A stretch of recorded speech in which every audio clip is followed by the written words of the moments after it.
Le wushu maintenant fait partie de mon identité. Le wushu n'est pas ce que je fais, mais c'est une partie de moi.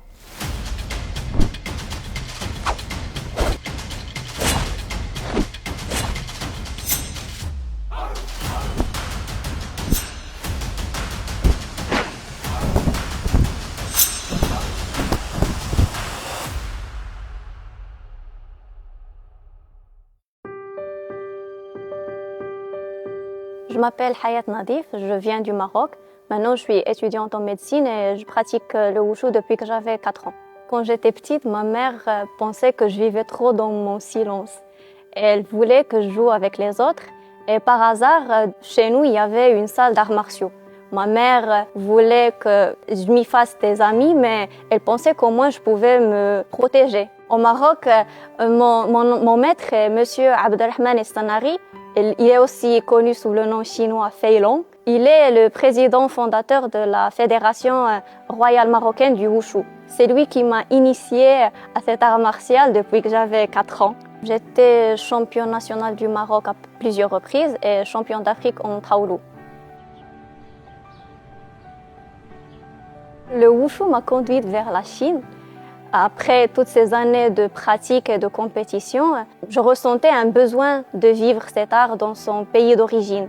Et puisque la médecine est ma passion, la Chine était l'endroit idéal. Je pouvais enfin étudier ce que j'aimais, ce que je voulais, et en même temps m'immerger dans cette culture qui m'a tant remarquée. Au début, quand je suis arrivée à Pékin, je ne savais pas que l'université avait une équipe de wushu. En première année, j'ai pris un cours de tai chi. Et l'entraîneur a découvert que je n'étais pas débutante. Et donc, elle m'a mise en contact avec le coach de l'équipe de wushu de l'université et après que j'ai rejointe. Et j'ai pu perfectionner mes acquis que j'avais au Maroc.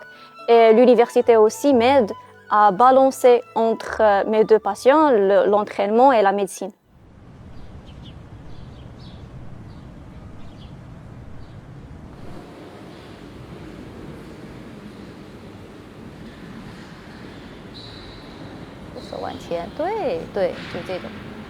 Ce qui me touche le plus chez Hayat, c'est qu'elle porte au plus profond d'elle-même cette recherche intérieure et cet acharnement au travail, comme si elle affûtait une épée, sans chercher la rapidité, mais la précision. Cette stabilité est encore plus rassurante que son talent. L'équipe de wushu de l'Université de médecine de la capitale, fondée en mai 2008, a déjà derrière elle 18 ans d'histoire brillante. Elle compte aujourd'hui 28 athlètes officiels, dont 6 étudiants internationaux.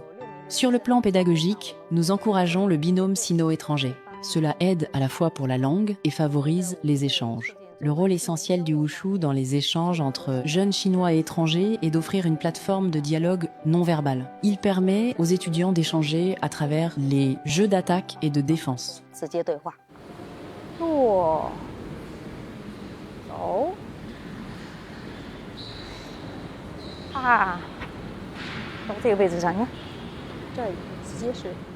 J'ai une préférence pour le Nansha Mianquan. Pour moi, le Nansha Mianquan parce que ça équilibre entre la fermeté et la souplesse. Ça vise ma sensibilité. Ça m'a aussi donné une occasion d'étudier comment avoir un équilibre entre la tension et le relâchement.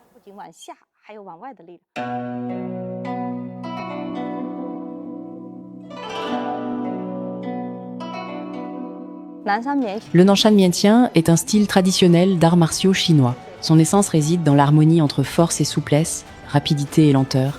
Rapide, les mouvements sont vifs, fluides et parfaitement enchaînés. Lents, ils se font calmes, relâchés et souples.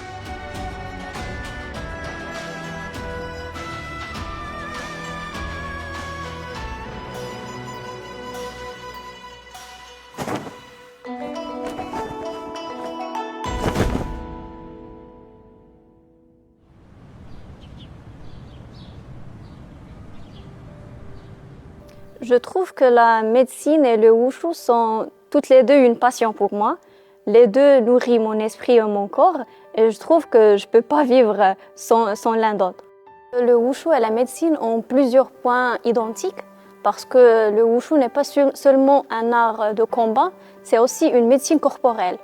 ses principes énergétiques, sa respiration, ses remèdes, ses mouvements qui préviennent de la médecine traditionnelle chinoise. Et les deux ont un objectif commun, conserver l'équilibre esprit-corps. Cette actualité me procure une grande fierté que le Wushu fait partie officielle des Jeux olympiques de la jeunesse et que ce rendez-vous se déroule pour la première fois en Afrique. Maintenant, je vois que dans plusieurs pays, il y a plus de pratiquants de Wushu. Et je crois que c'est une preuve que le Wushu dépasse les frontières. À l'avenir, j'aimerais bien continuer à pratiquer le Wushu. Et je veux participer à davantage de compétitions et pourquoi pas participer aux Jeux olympiques de la jeunesse, mais pas comme athlète, mais peut-être comme arbitre ou entraîneur.